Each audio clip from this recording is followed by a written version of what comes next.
नमस्कार दोस्तों। अक्षय आंवला नवमी व्रत कथा एवं पूजा विधि इस प्रकार है। कार्तिक माह की शुक्ल पक्ष की नवमी बहुत खास और शुभ मानी जाती है। इस दिन उत्तर भारत और मध्य भारत में अक्षय नवमी या आंवला नवमी का पर्व मनाया जाता है, जबकि दक्षिण और पूर्व भारत में इसी दिन जगद्धात्री पूजा का पर्व मनाया जाता है। मान्यता है कि इस दिन अच्छे कार्य करने से अगले कई जन्मों तक हमें इसका पुण्य फल मिलता रहेगा। धर्म ग्रंथों के अनुसार आंवला नवमी के दिन आंवले के पेड़ पर भगवान विष्णु एवं शिव जी वास करते हैं, इसलिए इस दिन बहुत सुबह उठकर इस वृक्ष की सफाई करनी चाहिए। साथ ही इस पर दूध एवं फल चढ़ाना चाहिए, पुष्प अर्पित करने चाहिए और धूप बत्ती दिखाना चाहिए। शास्त्रों के अनुसार आंवला नवमी या अक्षय नवमी उतनी ही शुभ फलदायी है जितनी की वैशाख माह की अक्षय तृतीया। आंवला नवमी व्रत कथा इस प्रकार है। किसी समय काशी नगरी में एक व्यापारी और उसकी पत्नी रहते थे। उनकी कोई संतान नहीं थी। इसी कारण व्यापारी की पत्नी हमेशा दुखी रहती थी। एक दिन उसे किसी ने कहा कि यदि वह संतान चाहती है तो उसे किसी जीवित बच्चे की बलि भैरव को चढ़ानी होगी। उसने यह बात अपने पति से कही, लेकिन पति को यह बात जरा भी पसंद नहीं आई। चूंकि उसकी पत्नी को संतान की बहुत अधिक लालसा थी, इसलिए उसने पति से छुपाकर और अच्छे बुरे की परवाह किए बिना एक बच्चा चुराकर उसकी बलि भैरव बाबा को दे दी। इसकी गंभीर परिणाम हुआ और व्यापार की पत्नी को कई रोग हो गए। पत्नी की यह हालत देख व्यापारी दुखी था। उसने इसका कारण पूछा तो पत्नी ने बताया कि बच्चे की बलि के कारण उसकी यह हालत हुई है। यह सुनकर व्यापारी को बहुत क्रोध आया, लेकिन पत्नी की हालत से वह दुखी था, इसलिए उसने उसका उपाय बताया कि इस पाप से मुक्ति के लिए गंगा स्नान करे और सच्चे मन से ईश्वर से प्रार्थना करे। व्यापारी की पत्नी ने कई दिनों तक यह किया है।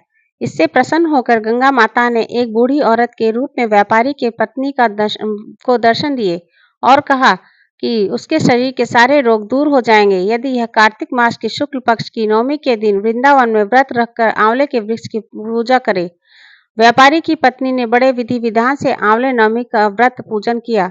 इससे वह शीघ्र ही उसके सभी कष्ट दूर हो गए और उसे एक स्वस्थ व सुंदर संतान की प्राप्ति हुई। इसी दिन से महिलाएं सुख, सौभाग्य, रोग मुक्ति और उत्तम संतान सुख की प्राप्ति के लिए आंवला नवमी का व्रत करती हैं।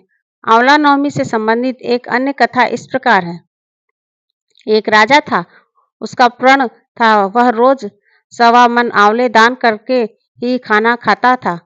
इससे उसका नाम आंवलाया राजा पड़ गया। एक दिन उसके बेटे बहू ने सोचा कि राजा इतने सारे आंवले रोजाना दान करते हैं, इस प्रकार तो एक दिन सारा खजाना खाली हो जाएगा। इसलिए बेटे ने राजा से कहा कि उसे इस तरह दान करना बंद कर देना चाहिए। बेटे की बात सुनकर राजा को बहुत दुख हुआ और राजा रानी महल छोड़ बियाबान जंगल में जाकर बैठ गए। राजा रानी आंवला दान नहीं कर पाए और प्रण के कारण कुछ खाया नहीं। जब भूखे प्यासे 7 दिन हो गए तब भगवान ने सोचा कि यदि मैंने इसका प्रण नहीं रखा और इसका सत्य नहीं रखा तो विश्वास चला जाएगा। इसलिए भगवान ने जंगल में ही महल, राज और बाग बगीचे सब बना दिए और ढेरों आंवले के पेड़ लगा दिए। सुबह राजा रानी उठे तो देखा कि जंगल में उसके राज्य से भी दुगना राज्य बसा हुआ है। राजा रानी ने कहने लगा, राजा रानी देख सकते हैं, सत मत छोड़ो, सुरमा सत छोड़ाए पता जाए, सत की छोड़ी लक्ष्मी फिर मिलेगी। आओ यहाँ धोकर आंवले दान करें और भोजन करें। राजा रानी ने आंवले दान करके खाना खाया और खुशी खुशी जंगल में रहने लगे। उधर आंवला देवता का अपमान करने व माता पिता से बुरा व्यवहार करने के कारण बहू बेटे के बुरे दिन आ गए। राज्य दुश्मनों ने छीन लिया, दाने दाने को मोहताज हो गए और काम ढूंढते हुए अपने पिताजी के राज्य में आ पहुंचे। उनके हालत इतने बिगड़े हुए थे कि पिता ने उन्हें बिना पहचाने काम पर रख लिया। बेटे बहू सोच भी नहीं सकते कि उनके माता पिता इतने बड़े राज्य के मालिक भी हो सकते हैं, सो उन्होंने भी अपने माता पिता को नहीं पहचाना। एक दिन बहू ने सास के बाल गूंथने समय उनकी पीठ पर मसा देखा। उसे यह सोचकर रोना आने लगा कि ऐसा मसा मेरी सास के भी था। हमने यह सोचकर उन्हें आंवले दान करने से रोका था कि हमारा धन नष्ट हो जाएगा। आज वे लोग न जाने कहाँ होंगे। यह सोचकर बहू को रोना आने लगा और आंसू टप टप कर सास की पीठ पर गिरने लगे। रानी ने तुरंत पलट कर देखा और पूछा कि तू क्यों रो रही है? उसने बताया, आपकी पीठ जैसा मसा मेरे सास की पीठ पर भी था। हमने उन्हें आंवले दान करने से मना कर दिया था, इसलिए वे घर छोड़कर कहीं चले गए। तब रानी ने उन्हें पहचान लिया, सारा हाल पूछा और अपना हाल बताया। अपने बेटे बहू को समझाया कि दान करने से धन कम नहीं होता बल्कि बढ़ता है। बेटे बहू भी अब सुख से राजा रानी के साथ रहने लगे। हे भगवान, जैसा राजा रानी का सत रखा वैसा सबका सत रखना। कहते सुनते सारे परिवार का सुख रखना। आंवला नवमी पूजा विधि। प्रातः काल स्नान कर आंवले के वृक्ष की पूजा की जाती है।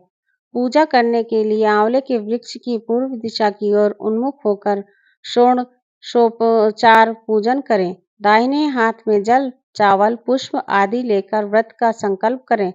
संकल्प के बाद आंवले के वृक्ष के नीचे पूर्व दिशा की ओर मुख करके ओम धात्र्ये नमः मंत्र से आह्वानादि षोडशोपचार पूजन करके आंवले के वृक्ष की जड़ में दूध की धारा गिराते हुए पितरों का तर्पण करें।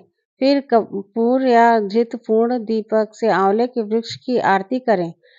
अब पूजन की विधि की कथा कहें एवं सभी महिलाएं इकट्ठा होकर कथा सुने। पूजा के बाद पेड़ की कम से कम 7 बार परिक्रमा करें, तभी सूत भी लपेटें। वैसे मान्यता है कि जो भी इस दिन आंवले के वृक्ष की 108 बार परिक्रमा करता है, उसकी सारी मनोकामनाएं पूर्ण होती हैं। परिक्रमा के समाप्त होने पर फिर वही पेड़ के नीचे अथवा पास में बैठकर भोजन करें। ऐसी मान्यता है कि इस परंपरा की शुरुआत माता लक्ष्मी ने की थी। इस संदर्भ में कथा है कि एक बार माता लक्ष्मी पृथ्वी भ्रमण करने आई। रास्ते में भगवान विष्णु और शिव की पूजा एक साथ करने की इच्छा हुई। माँ लक्ष्मी ने विचार किया कि एक साथ विष्णु और शिव की पूजा कैसे हो सकती है। तभी उन्हें ख्याल आया कि तभी तुलसी एवं बेल का गुण एक साथ आंवले में पाया जाता है। तुलसी भगवान विष्णु को प्रिय है और बेल शिव को। आंवले के वृक्ष को विष्णु और शिव का प्रतीक चिन्ह मानकर माँ लक्ष्मी ने आंवले के वृक्ष की पूजा की। पूजा से प्रसन्न होकर विष्णु और शिव प्रकट हुए। लक्ष्मी माता ने आंवले के वृक्ष के नीचे भोजन बनाकर विष्णु और भगवान शिव को भोजन करवाया। इसके बाद स्वयं भोजन किया।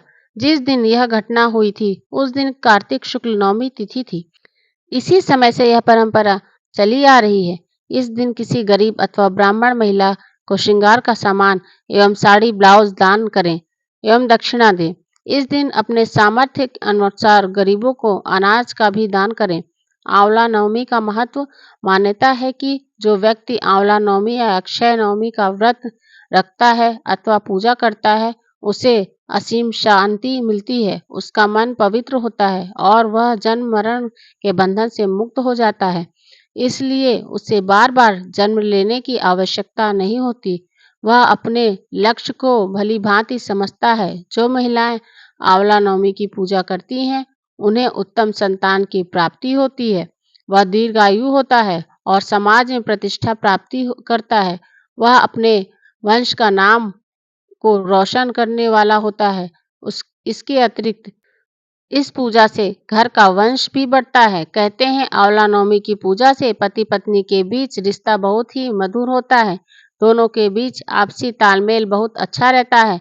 इसका एक वैज्ञानिक फायदा भी है। कहा जाता है कि ये आंवले के सेवन से गरिष्ठ भोजन जल्दी पच जाता है। आंवला नवमी के दिन आंवले के पेड़ के नीचे बैठकर ही भोजन करना चाहिए। मान्यता है कि इस दिन भोजन करते समय यदि आपकी थाली में आंवला या उसका पत्ता गिरे तो यह बहुत ही शुभ संकेत होता है।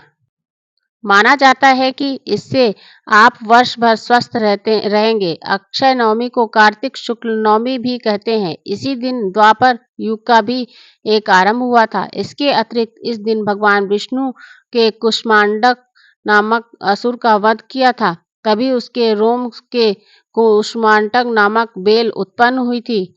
इसलिए इस बेल का दान करने से बेहतर परिणाम मिलता है। हमारे वीडियो को देखने के लिए आपका धन्यवाद। और भी वीडियो के लिए लाइक करें और चैनल को सब्सक्राइब करें। राधे राधे।